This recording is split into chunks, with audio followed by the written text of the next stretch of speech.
Boa noite, boa tarde. Meu nome é Laura Elisa, com muito prazer eu sou membro da Comissão de Direito de Família e fui convidada hoje para estar mediando aí junto com a doutora Isabel um assunto muito importante, que é a perda do poder familiar decorrente da violência doméstica, que é a Lei 13.715 de 2018. Então a gente vai guardar uns minutinhos para que as pessoas possam ir chegando para a nossa live, bem como a doutora Isabel Araújo, que irá participar conosco. Assim que a doutora Isabel entrar, eu vou enviar o convite para ela. Alguns membros da comissão já estão entrando. A doutora Priscila, boa tarde. Sheila, boa tarde. Hoje a gente vai falar de um assunto muito importante, que é a perda do poder familiar pela violência doméstica. A gente vai tratar sobre a importância da família, né, como formadora dos direitos de personalidade. Doutora Isabel entrou. Isabel Araújo, eu estou esperando a doutora Isabel Araújo entrar, que vai ser a nossa convidada de hoje. Então a gente vai discorrer sobre a importância da família como núcleo formadora dos direitos de personalidade, né, do indivíduo. Vamos falar também do poder familiar e da lei. Quais foram as alterações que a lei fez no Código Penal, no ECA e no Código Civil, ok? Estou aguardando então a doutora Isabel entrar, que a doutora Isabel fará junto comigo essa live. Então, boa tarde para todos que estão chegando, tá? Podem ir mandando perguntas durante a live. Estou aqui aguardando a doutora Isabel. Doutora Isabel Araújo Rodrigues. Então, para quem está entrando agora, gente, a live de hoje será a perda do poder familiar decorrente da violência doméstica, tá? É a Lei 13.715 de 2018, tá? É uma lei recente e a gente vai trabalhar a importância, né, o contexto da família na Constituição da República de 88 e como formadora aí dos direitos de personalidade do indivíduo. Vamos trabalhar o poder familiar, o que seria esse poder familiar, o que significa poder familiar e como que ele era visto, né, no Código de 16 e depois no Código de 2002. Então a gente vai ver essa mudança do nome aí de pátrio poder para poder familiar. E depois a gente vai entrar propriamente na lei que alterou o Código Penal, o Estatuto da Criança e do Adolescente e o Código Civil, tá bom? Eu estou aguardando a doutora Isabel Araújo entrar para fazer o convite para ela estar comigo aqui nessa tarde de hoje, discutindo um assunto tão importante que é esses atos de violência doméstica. Tá? Quero agradecer a todos vocês que estão aí conosco, já aguardando a doutora Isabel, para iniciarmos aí esse debate que será muito legal, muito interessante. Doutora Isabel, estou te aguardando, eu ainda não te vi, eu estou olhando aqui, mas eu ainda não vi você. Se você tiver entrado, você já pode me solicitar, mas estou aguardando você entrar na live para a gente começar, ok?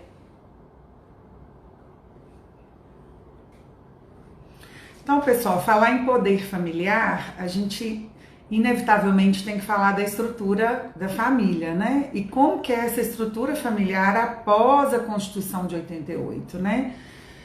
A família ela teve um significado, uma mudança enorme de paradigma, né, após a Constituição de 88, uma vez que a dignidade, né, da pessoa humana passou a ser um dos princípios, né, fundamentais da Constituição.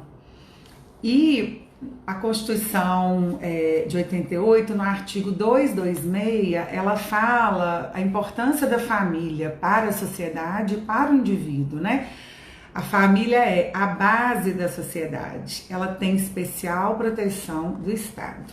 Então a Constituição, ela coloca aí essa proteção especial para a família, ou seja, o Estado ele tem um dever de zelar e de proteger os integrantes daquele núcleo familiar. E como que ele vai fazer isso? Através de leis que coíbem qualquer tipo de violência, tá? No seio familiar. Eu não vou me estender muito porque eu tenho que aguardar a doutora Isabel entrar.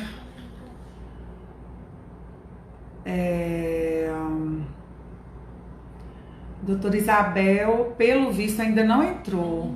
Entrou? Doutora Isabel entrou? Ah, doutora Isabel acabou de entrar. Doutora, para você, tá? Acabei de enviar.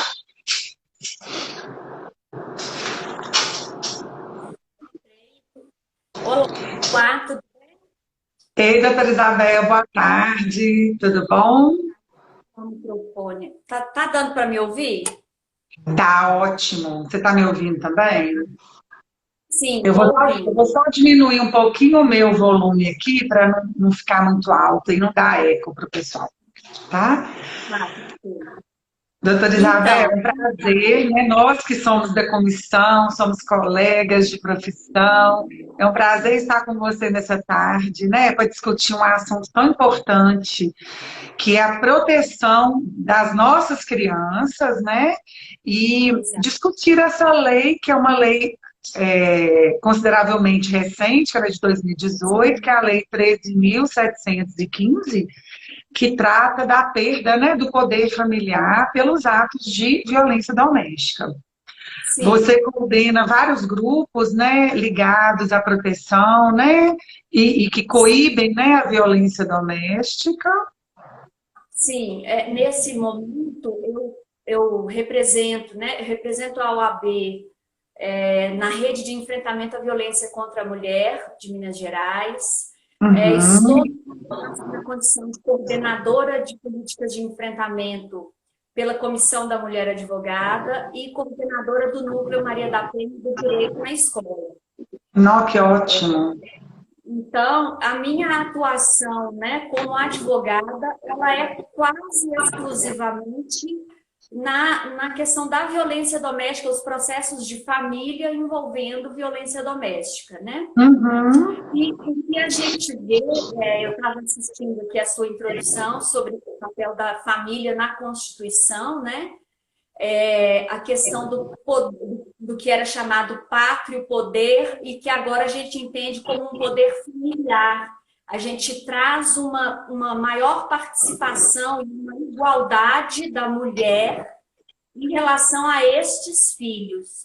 E a lei que traz essa alteração, ela impôs algumas modificações no Código Penal, no Código Civil e no ECA, no Estatuto da Criança e do Adolescente.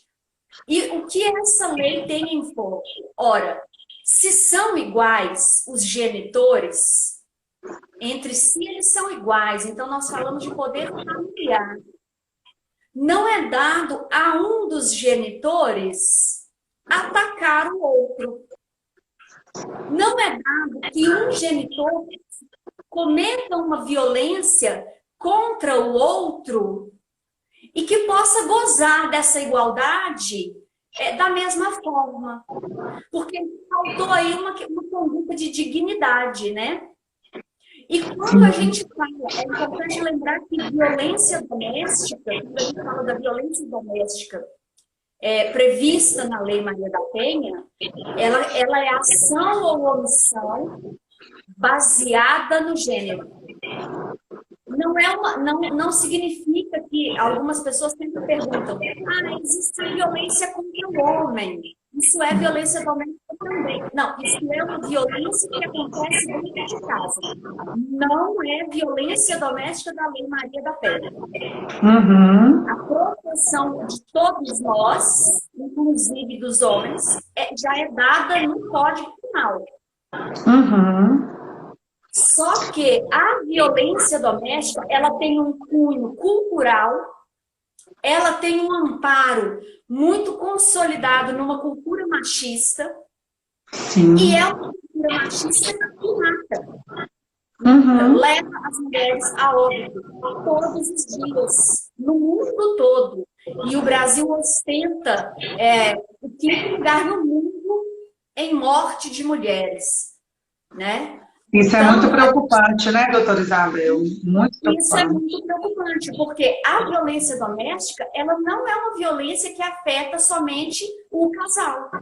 É uma Uhum. ilusão a gente achar que apenas o homem e a mulher estão naquele processo.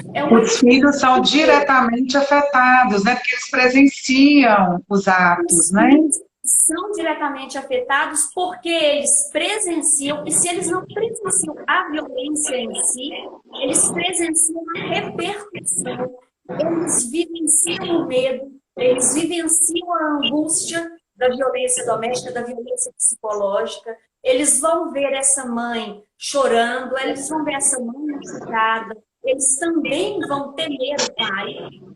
E a Uhum. conduta agressiva, ela não é somente com a mulher, ela é uma conduta agressiva e impositiva dentro do ambiente doméstico. Todos ali Uhum. acabam participando dessa situação de violência. E é justamente pensando no reflexo direto da violência doméstica sobre os filhos que o legislador traz essa modificação.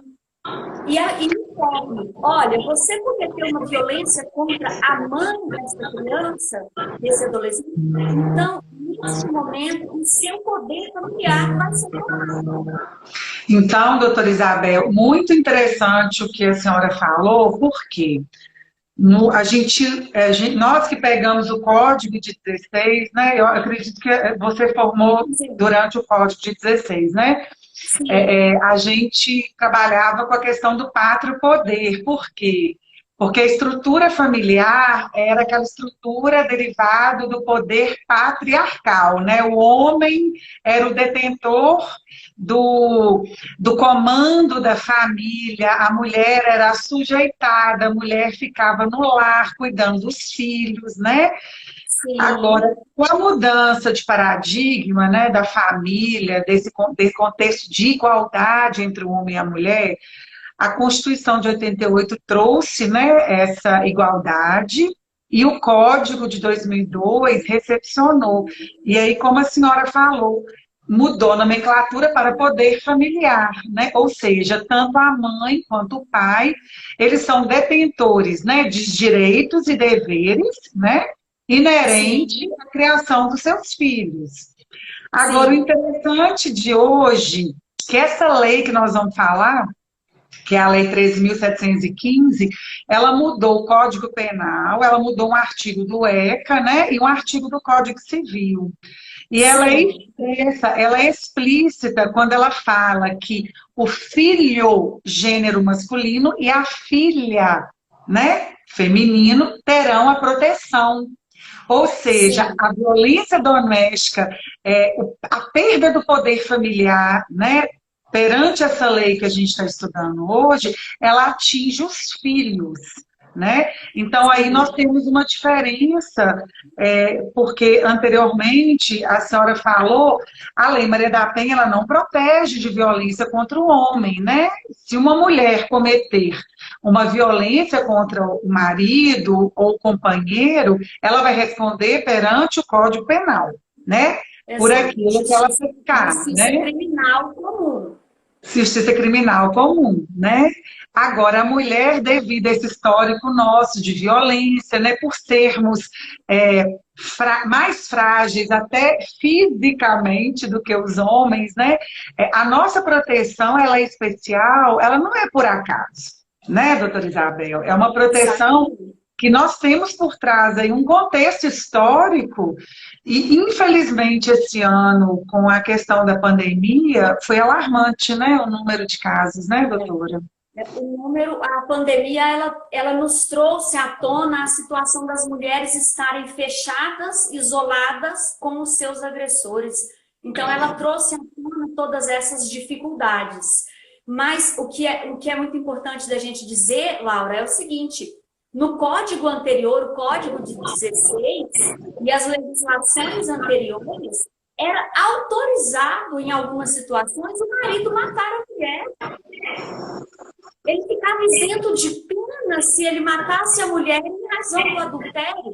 Veja bem, são situações que a nossa sociedade evoluiu para dizer: ele vai ser isento de pena?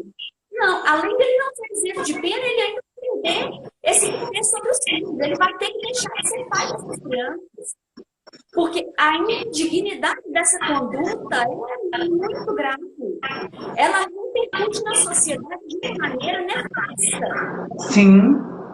Né? Nós estamos falando de um problema de saúde pública, não só porque as mulheres, na maior parte das vezes, são hospitalizadas, mas porque essas crianças vão desenvolver traumas psicológicos, vão demandar atenção da saúde pública.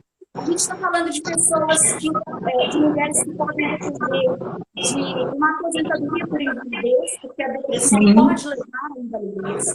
Então, quando a gente trata da violência doméstica como um contexto, é importante perceber que há uma repercussão social em cima disso, né? E o que a doutora Priscila colocou aí, reconhecer os filhos como vítimas dessa violência, mesmo que de forma indireta, foi um grande avanço, né, doutora Isabel? É um grande avanço, e o objetivo disso é precisamente proteger essas crianças, para que o ciclo de violência que elas vivenciaram seja interrompido. Sim. Para que elas não propaguem isso quando elas forem adultas, né? Elas não repetirem, né? Para elas não repetirem e para que elas tenham condição de estabelecer laços mais saudáveis no futuro. Sim. Porque imagine a situação: o meu pai matou a minha mãe de forma brutal. Como é que eu vou querer conviver com este pai? Qual vai ser a minha relação? Quando este pai vier me dar algum comando, alguma orientação, determinar alguma regra, qual respeito ele vai ter, eu vou ter por ele, se ele fez o que fez em relação a mim? Né? A gente vê, tem um caso que recentemente voltou à mídia, que é o caso do goleiro Bruno, onde novamente esse tema vem à tona. Sim. Né? Por que aquela criança que foi privada do convívio com a mãe, por que essa criança tem que ser imposto a ela conviver com este pai? Uhum. Se ela livremente quiser ter este convite, que o tenha a partir da sua maturidade pessoal, mas que não seja uma imposição do Estado. Legal.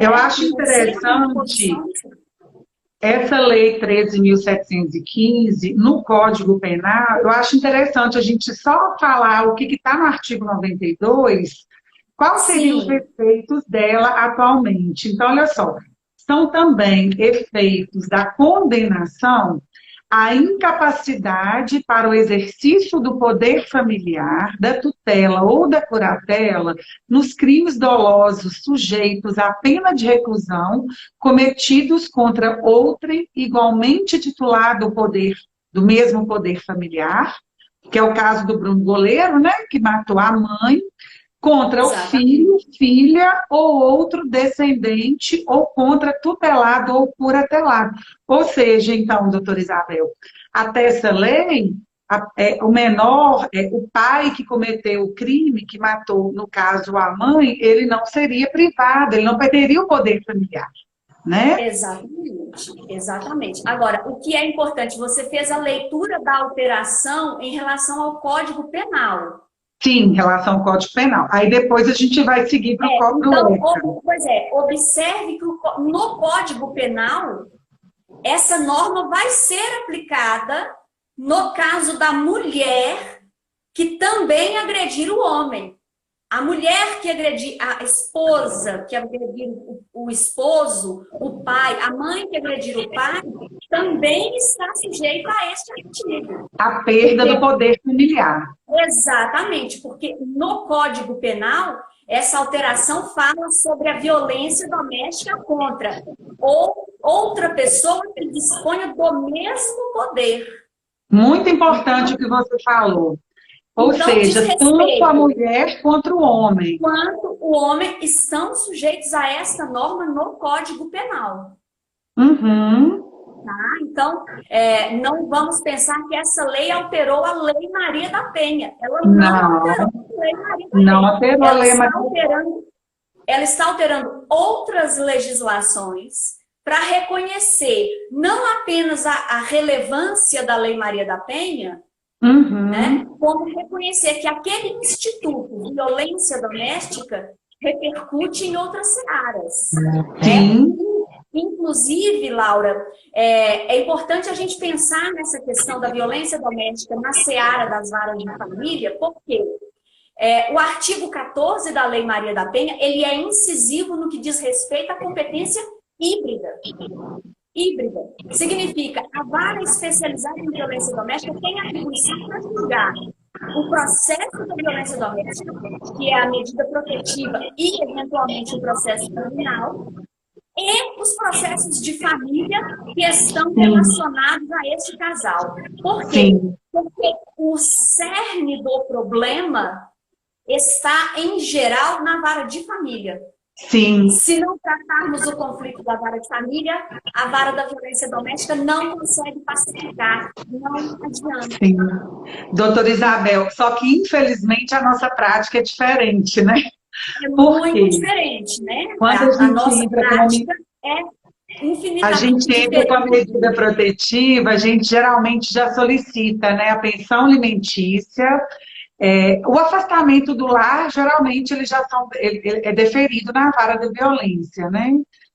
Até porque é uma medida de segurança. É uma medida de segurança. Mas a pensão alimentícia e outros pedidos relacionados à vara de família, os juízes da especialidade da vara de violência doméstica, eles deixam isso para o juiz de família decidir. Exatamente. Pelo menos assim, na região metropolitana aqui de Belo Horizonte, eu tenho tido muitos casos que eu tenho que entrar a ação específica, né? De divórcio, compartilha, né? E com pedido de sujeitando essas partes a terem decisões conflitantes entre si. Conflitantes. O juiz da vara de violência doméstica determina o afastamento. O juiz da vara de família impõe a guarda compartilhada e fala com o pai para ir buscar essa criança. Sim.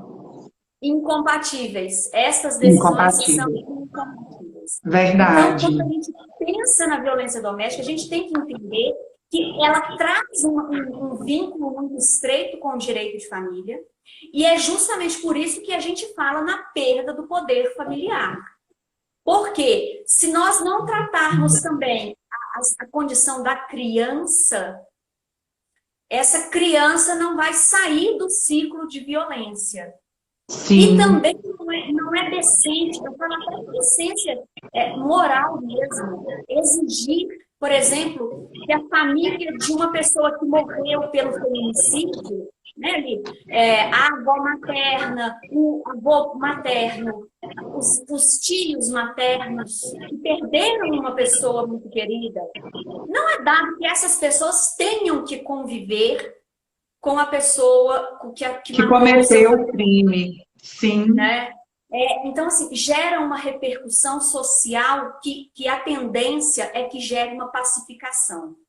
Verdade. Até que essa criança tenha a sua estrutura emocional consolidada para lidar com esta informação e ela própria possa, por si só, querer ou não querer o contato com esse pai. Sim. Inclusive, outro ponto que é importante a gente tratar. É necessário fazer o pedido de suspensão, o primeiro passo é o pedido de suspensão do poder familiar. Do poder familiar. Temos que observar, né? Temos que observar o devido processo legal. Então, no primeiro momento, o poder familiar vai ser suspenso. Este processo tramita na vara da infância. Sim. Não é na vara da infância. Então, veja, vara de violência doméstica, às vezes o tribunal do júri, a vara da família e a vara da infância. E a vara da infância. Tá? Já envolvi aqui quatro jurisdições distintas. Diferentes. Então, o primeiro ponto vamos fazer o pedido de suspensão do poder familiar do poder e familiar. aquela de mesmo. Sim. E depois, decorrido do devido processo legal, a gente vai tratar realmente a perda do poder familiar. Do poder familiar. Com todas as consequências que dele advêm. É importante Sim. que a gente pense que a família, né, em geral, vai ser a família da mãe que vai ficar com essa criança, que faça também o pedido de adoção da criança. Sim. Que faça o pedido de adoção para poder regularizar. A criança ficou sem genitor, perdeu-se o poder familiar do genitor, mas ela ficou aí... Ou então de guarda, né, doutora Isabel, se for o caso, né? Não, mas a guarda ela já vai ser conferida de forma cautelar e provisória. De forma cautelar e provisória. Então, a gente está falando que para o futuro, que se pense sobre o processo de adoção. De adoção. Eu tenho, inclusive, Laura, uma situação em que eu faço o pedido de adoção para a formação do laço de multiparentalidade no polo materno. Uhum. A adoção apenas contra o pai, que cometeu feminicídio. De modo que a mãe, que foi morta, permaneça nos registros, juntamente com o casal que hoje em dia é guardião da criança. Entendi. Então, ela terá duas mães e o novo pai, né, procedendo nesse sentido. É uma tratativa que reconheço. Eu não encontrei amparo em jurisprudência, é uma abordagem diferente, reconheço, mas que somente é permitida em razão da evolução do nosso ordenamento jurídico. Porque a lei que estamos estudando falou que nós vamos ter a perda desse poder familiar. Sim. E a doutora Priscila... nossa jurisprudência já reconhece a multiparentalidade. Sim. Então, eu não preciso excluir a memória materna. Com certeza. E veja bem, muitas vezes a memória materna vai trazer um benefício previdenciário de pensão por morte, a questão da herança. Questões sucessórias, né? Questões sucessórias de modo geral. Então, isso não vai ser tirado da criança também. É uma forma de resguardar o interesse da criança. Da criança. E a doutora Priscila está fazendo uma pergunta aí que é muito interessante, porque é um dos temas que a gente vai falar agora da lei. A mudança dessa lei, qual foi a repercussão no Código Civil? Por quê? Ela mudou o artigo 1638, parágrafo único. Então, a doutora Priscila pergunta, e qual tipo... intensidade da violência para ensejar a perda do poder familiar? Há algum tipo de gradação? Como é feita essa avaliação? Então, doutora Priscila, eu vou pedir licença, nós vamos ler o artigo 1638, porque ele fala qual é o tipo de violência que vai ser, que vai ocorrer a perda do poder familiar. Então, olha só, 1638, parágrafo único do Código Civil. Perderá também, por ato judicial, poder familiar aquele que praticar contra outrem igualmente titular do mesmo poder familiar, homicídio, feminicídio ou lesão corporal de natureza grave. Isso aqui, eu estou falando assim... com mais ênfase, porque nós vamos discutir o porquê que a leve, reiteradamente, ela não é punida. Que é uma coisa que nós vamos debater também, né, doutora Isabel? Exato. Ou seguida de morte, quando se tratar de crime doloso envolvendo violência doméstica e familiar. ou menosprezo ou discriminação à condição da mulher. Letra B. Estupro ou outro crime contra a dignidade sexual sujeito à pena de reclusão. Inciso 2. Praticar contra filho, gênero masculino, filha ou outro descendente, homicídio, feminicídio ou lesão corporal de natureza grave, ou seguida de morte, quando se tratar de crime doloso envolvendo a violência doméstica e familiar, ou menosprezo ou discriminação à condição de mulher. Estupro de vulnerável ou outro crime contra a dignidade sexual sujeito à pena de reclusão.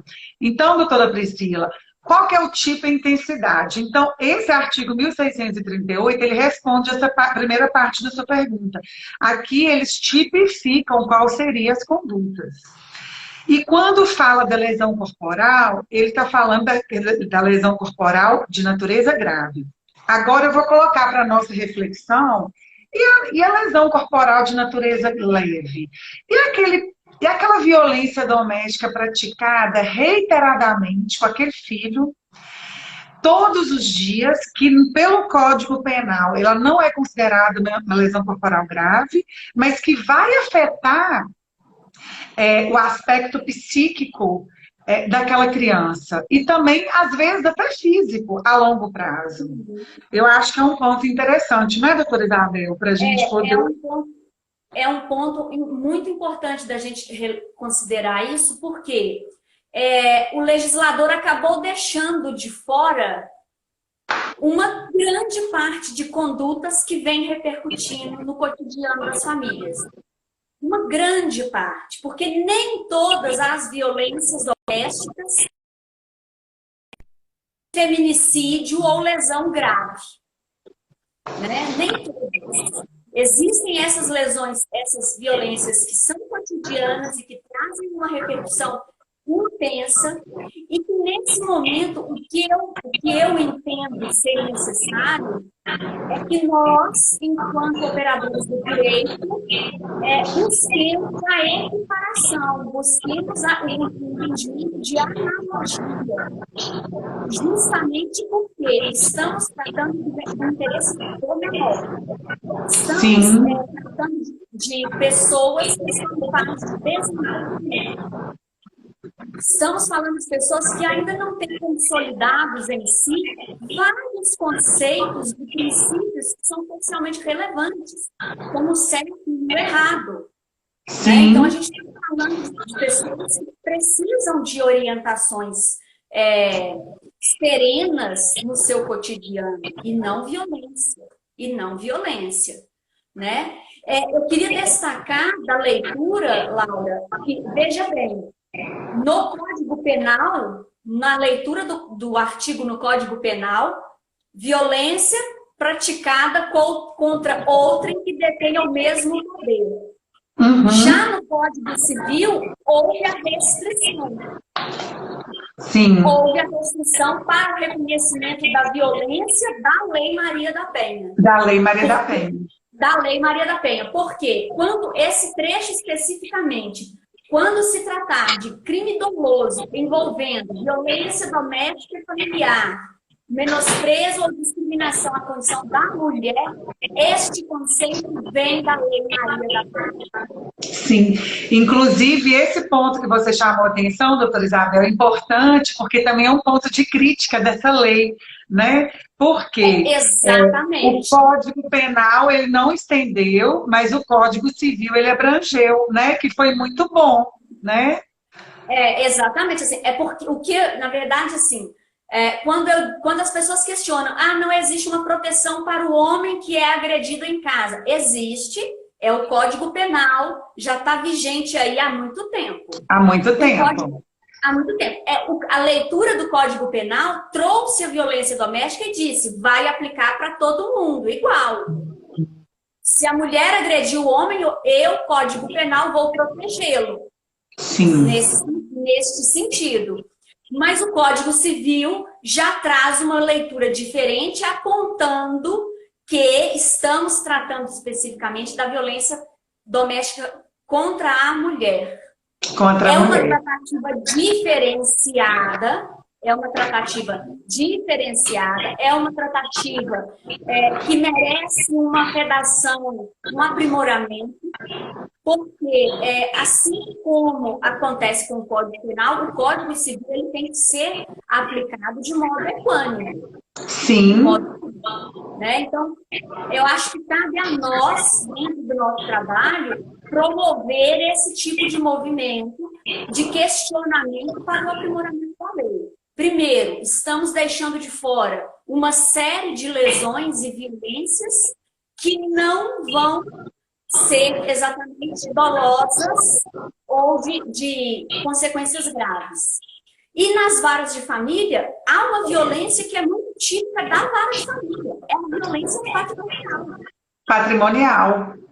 Ela acontece muito lá na típica. vara de família. Sim. Por quê? Porque nós estamos falando de pais que não pagam pensão, de pais que burlaram o sistema, o regime de casamento, de modo a não ter partilha de bens, fraudam reação, fraudam a partilha de bem. Então, a gente vê isso acontecer com muita frequência na vara de família. E este artigo não reconhece a violência patrimonial. Patrimonial. Que é uma situação grave. É uma situação grave. Que prejudica a sobrevivência dessa mãe com o seu filho, a sua autonomia. Continua fazendo com que ela fique vinculada a esse agressor, submetida a novas violências. Sim. E doutora Isabel, temos duas situações também diferentes. No caso de pedirmos uma medida protetiva para um filho ou uma filha, vítima ali daquela violência familiar, e a medida protetiva para a perda do poder familiar dessa lei que a gente está discutindo hoje, né? Sim.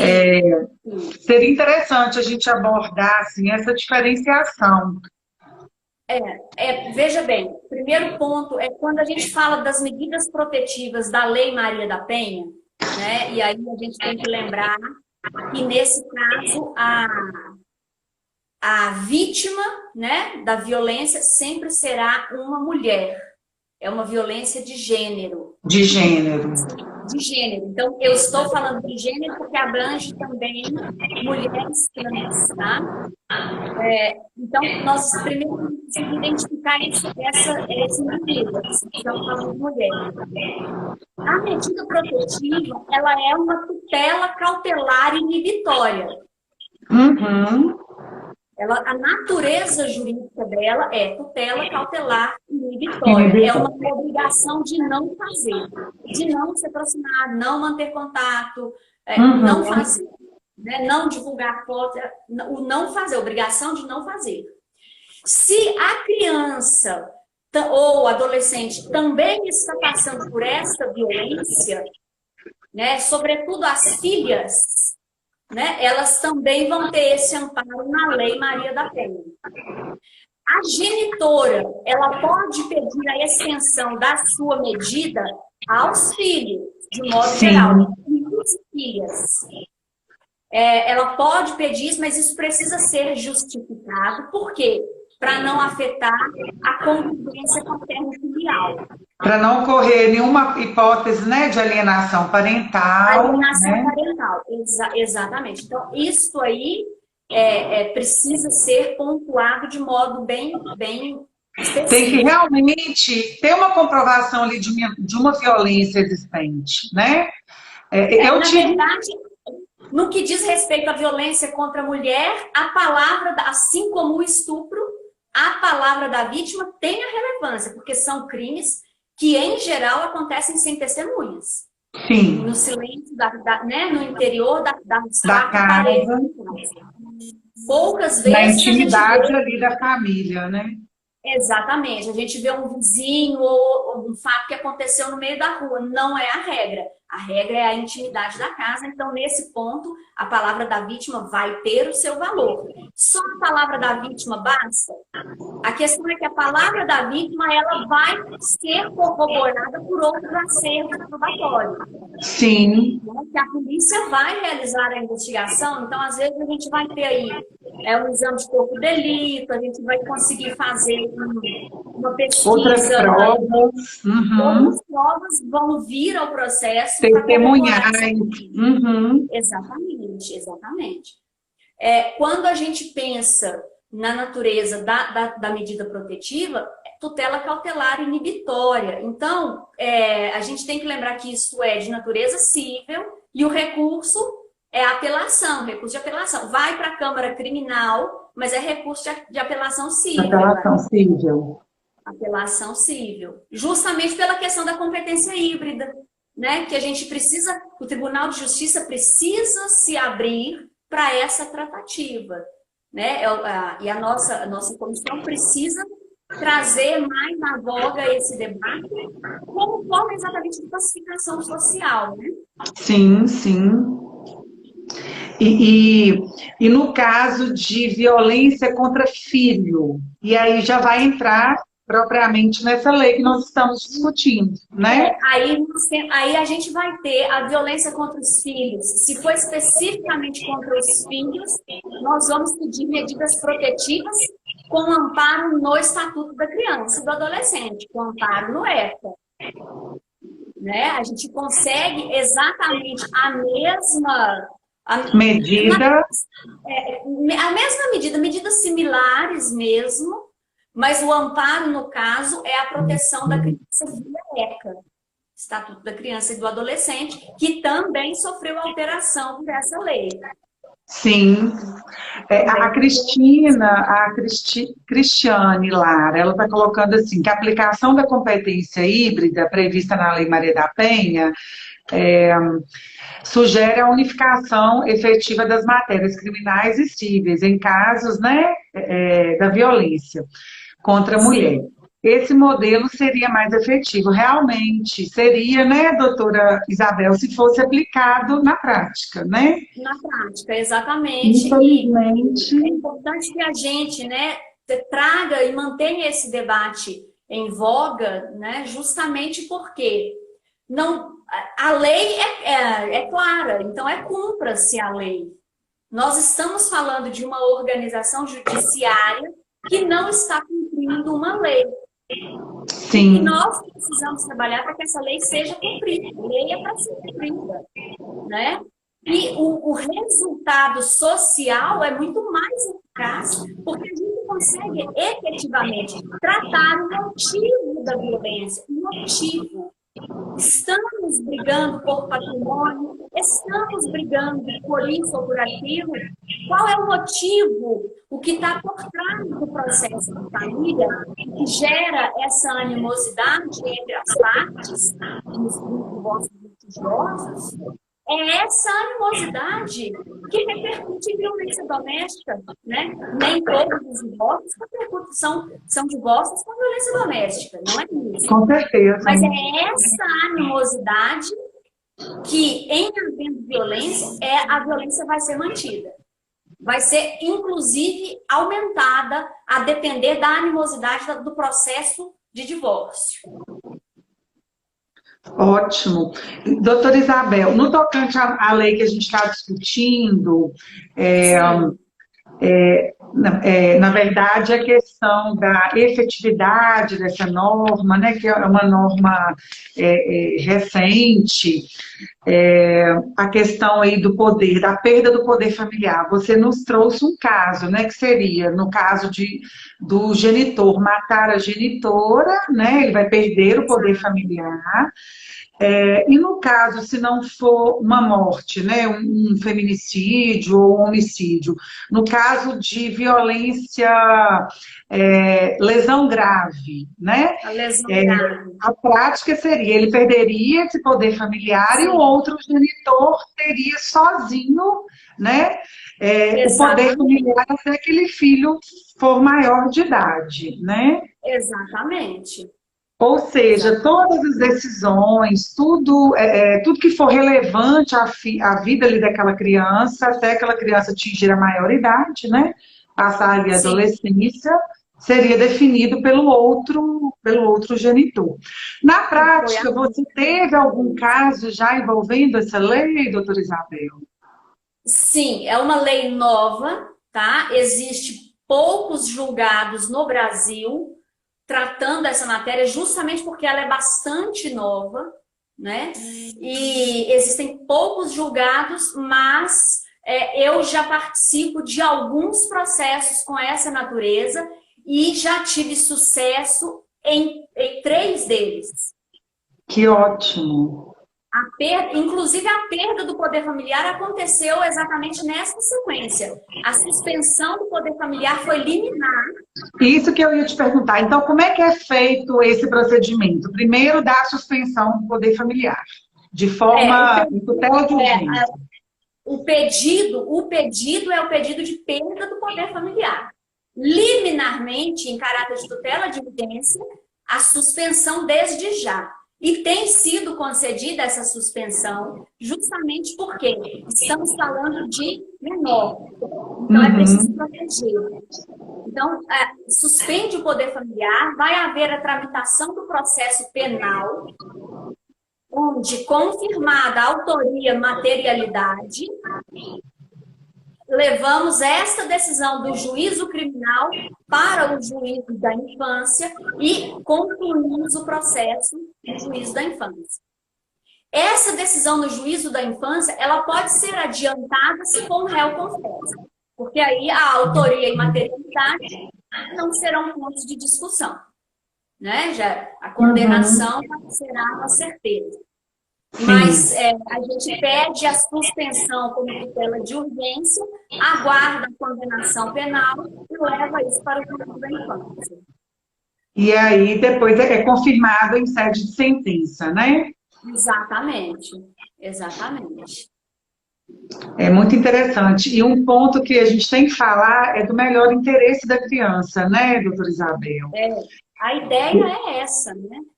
A ideia é resguardar e proteger essa criança da violência física, da violência moral, da violência psicológica, né? O Sim. direito que ela tem de ter uma infância saudável, que ela possa se desenvolver emocionalmente estável, equilibrada, né? Então, Sim, não é possível que isso aconteça estando a criança sujeita à violência. com certeza. A- Durante anos, a criança participando de todo esse processo. Isso inevitavelmente acarretará sequelas, né, para a vida adulta, né, que em alguns Exatamente. casos conseguem ser resolvidos, né, no âmbito terapêutico, psiquiátrico, mas dependendo do grau, né, doutora Isabel, é muito complicado. Tem uma pesquisadora lá de Brasília, ela é da UNB, ela é neurocientista, ela fez uma pesquisa muito interessante sobre os efeitos da violência doméstica no cérebro.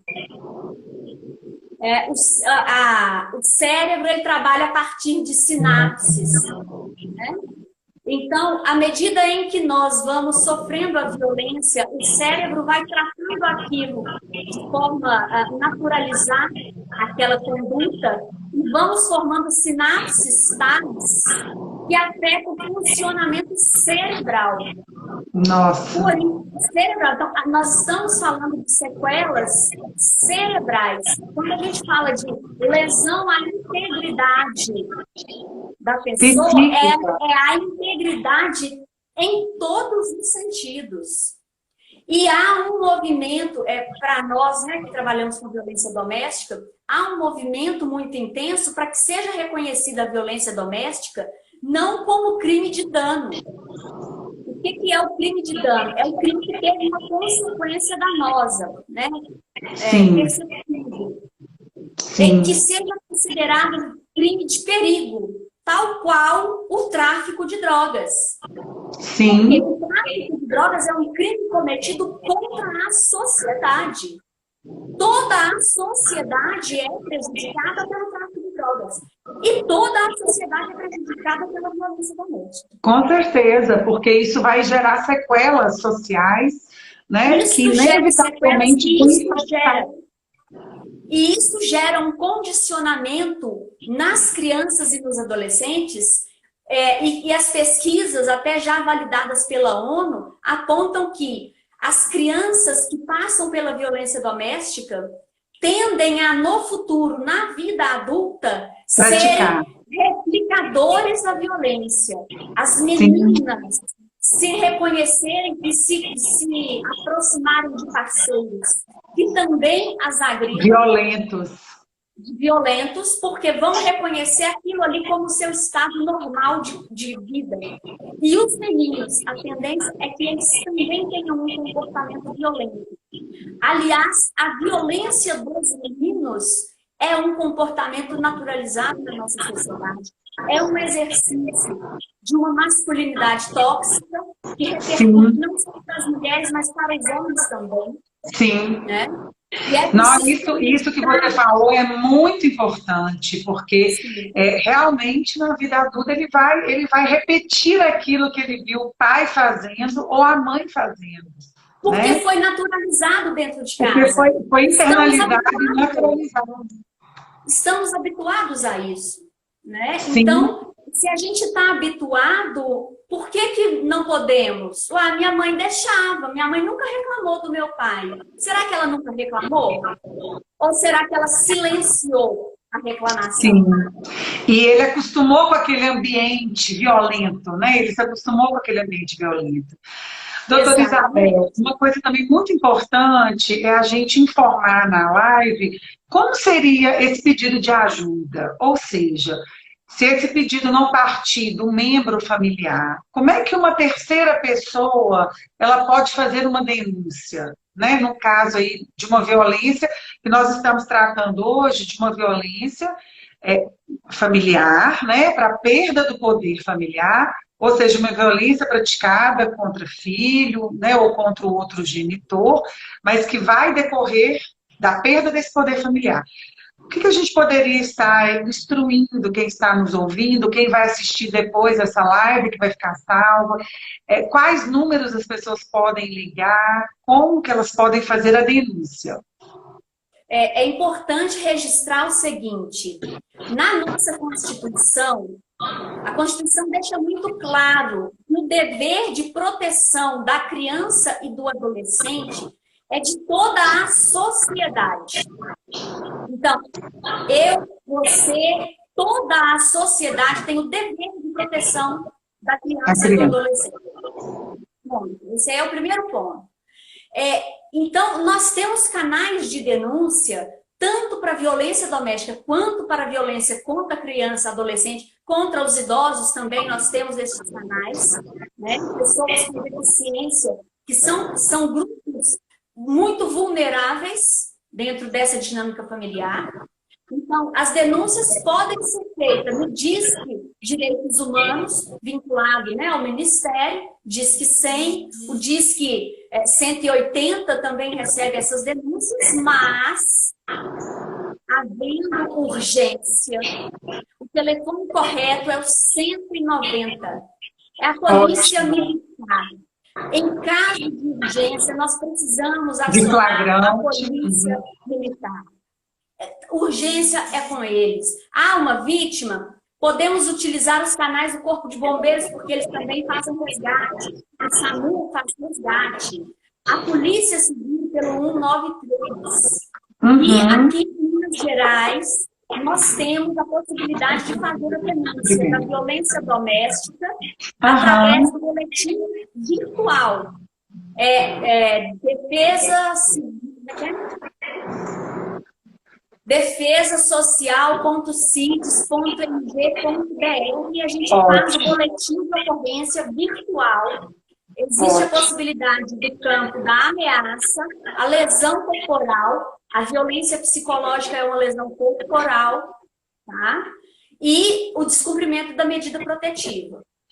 Então, é um outro caminho para atendimento. Estão funcionando em regime de plantão a delegacia de mulheres, delegacia de idosos, promotoria, defensoria, o Delegacia de SECA proteção ao menor também, né? também, estão todas trabalhando em regime de plantão. Então, se houver uma situação, entenda-se responsável, ajude essa pessoa a realizar a denúncia. Não se omita, porque a omissão pode levar à morte. Sim, sim. Muito importante, nós vamos tentar deixar depois esses canais disponíveis, tá? No Instagram, nos Ótimo. stories. Delegacia virtual, né? Conforme a Cristiane está Sim, falando também. Então, eu acho assim, doutora Isabel, que foi muito bacana, muito esclarecedora essa live, sabe? Eu acho que a gente conseguiu trazer à tona os principais pontos dessa lei, né? As gravidades desse tipo de violência. Agradeço imensamente a participação dos nossos colegas aí da comissão através das perguntas, né, do apoio a esse projeto tão bacana que a Comissão de Direito de Família está fazendo aqui no estado de Minas Gerais, né, junto ao tribunal, né, com frentes aí tão importantes, né, em prol da nossa advocacia e em prol da sociedade também, né? exatamente. Eu agradeço o convite, né? Agradeço, realmente foi um momento muito, muito enriquecedor. Eu agradeço o convite, parabenizo o doutor Leonardo Girundi e a doutora Juliana Pedrosa, né, que são presidente e vice-presidente da comissão, porque em Sim, nome deles eu parabenizo a todos da comissão, que é uma das mais atuantes da OAB, uma das mais sim. relevantes para a nossa sociedade e que tem feito um trabalho primoroso para todos nós. Eu agradeço muito, muito mesmo. E, doutora Isabel, eu gostaria que você deixasse uma mensagem final para quem vive esse tipo de violência. Uma mensagem que vier aí no coração, na sua cabeça agora. Qual mensagem que você deixaria? O dia amanhã vai chegar. A tempestade ela não vai durar para sempre, mas é preciso que você compreenda que você pode sair desse lugar, né? Vai passar, mas você precisa agir, você precisa tomar a sua iniciativa de fazer a denúncia e buscar pelo seu bem os canais da sua proteção. E ao agressor, compreenda, você vai perder inclusive o contato com os seus filhos. Se você tem algum tipo de apreço por essa família, então respeite essa família. Vamos proteger as nossas crianças, né, os nossos adolescentes e fazer isso mesmo. Não vamos ficar calados, né? Vamos denunciar. E vamos Exatamente. divulgar, propagar, porque esse tipo de violência ele tem que ser coibido, né? E é uma violência difícil de ser coibida, porque ela é no seio familiar. Nem sempre a gente tem acesso, né? Nem sempre o vizinho ao lado consegue ouvir um pedido de socorro, né, doutora Isabel? Então, vamos ter sensibilidade, vamos ter empatia com o outro e vamos proteger as nossas crianças. Gente, então a gente está finalizando a nossa live. Gostaria de, mais uma vez, agradecer a participação de todos vocês, dessa oportunidade que nos foi dada, né, pelo doutor Leonardo Girundi, pela doutora Juliana Pedrosa, pela Priscila e por todos os outros membros da nossa diretoria que estão fazendo um trabalho excelente, muito atuante, e nós estamos caminhando, acredito que para uma maior proteção mesmo, né? Conferir uma proteção maior e tentar divulgar os direitos, né, de família para a sociedade civil. E a live é um instrumento que a gente tem agora para a gente estar levando informação para as pessoas, né? Quantas pessoas aí que estão nos assistindo, que talvez não tinham conhecimento aí dessa lei, né? Da efetividade de aplicação dessa lei. Então, eu E a quero informação, parabenizar. E a informação do seu direito é a sua chave de exercício de direitos na sociedade. A cidadania sem informação de direitos não existe. Não existe. Então, as outras frentes também da nossa comissão estão muito interessantes e muito atuantes. E a live, ela leva a esse público em geral essa informação, né? Porque nós temos profissionais conosco agora, mas temos também pessoas que não são da área, né? E aí a gente consegue dar esse alerta. Então, nós estamos aí há 20 segundos para terminar a nossa live. Doutora Isabel, foi um prazer imenso. Pena que a gente não está encontrando mais presencialmente. Eu espero que essa pandemia passe logo, que no próximo ano a gente consiga, né, com a nossa comissão, reunir mais vezes, debater